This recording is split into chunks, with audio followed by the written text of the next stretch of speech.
Bola veľmi rada, keby som mala deti a keď budem mať deti, aby videli drag queens, aby videli hasičov, aby videli černochov, aby videli single moms. Počúvaj ma, Bráško.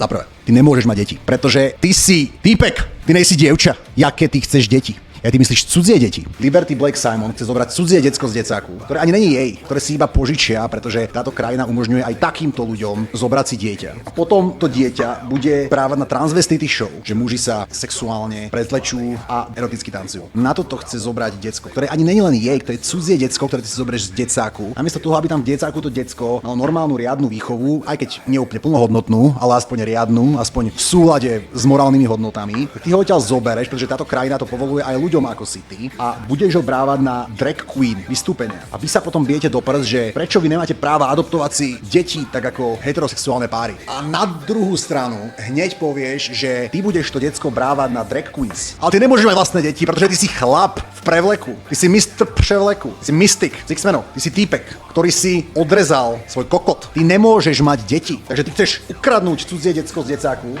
a proste chceš z neho urobiť degeneráta. Stand your ground, stay on your feet. If the pressure comes